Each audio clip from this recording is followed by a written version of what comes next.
Assalamualaikum warahmatullahi wabarakatuh. Apa khabar veteran-veteran? Anggota tentera sekalian.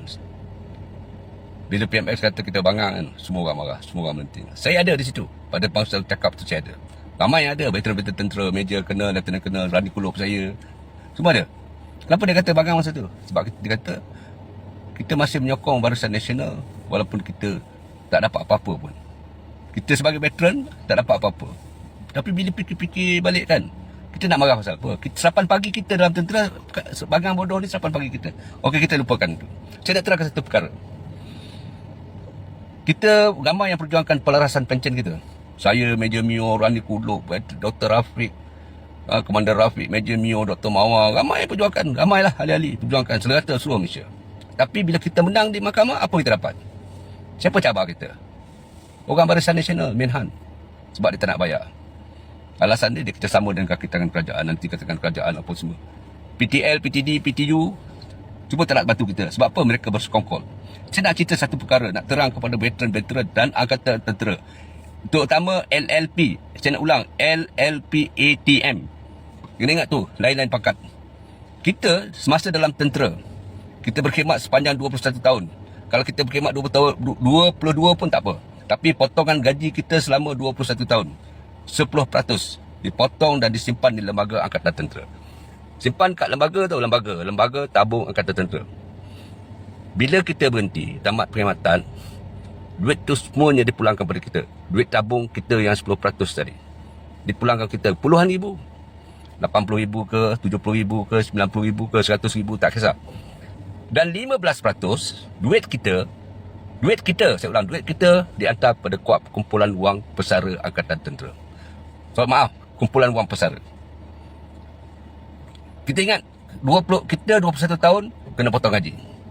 Simpan lembaga tabung angkatan tentera. Berhenti, duit kita dipulangkan, 15% masuk kumpulan wang pesara.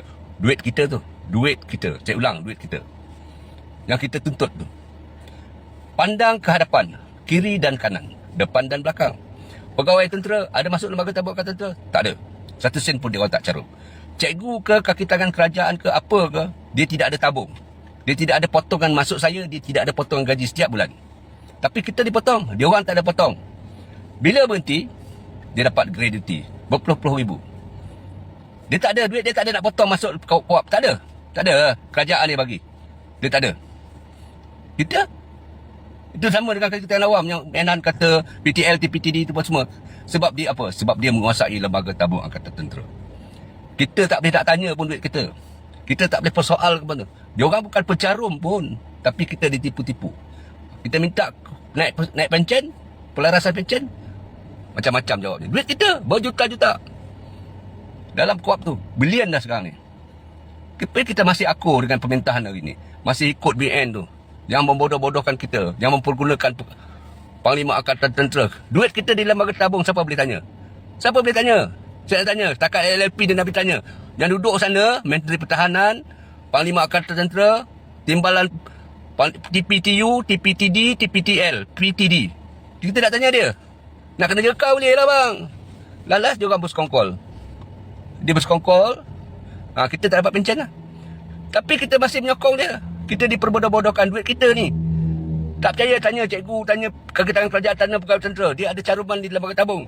Ada potong ke setiap bulan gaji mereka ni? Tak ada. Kita ya askar ni, yang kita kata kita berkorban, apa semua. Ada orang peduli. Ada BN Mentah 60 tahun ni peduli kita. Ada yang ambil kira kita, perkorbanan kita. Bukan kita yang berkorban bang. Anak bini kita berkorban. Tapi kita masih lagi akur. Sebab tu BML kata kita bangang. Kita masih ikut dia. Kan? Fikir-fikirkan bang. Jumpa next session.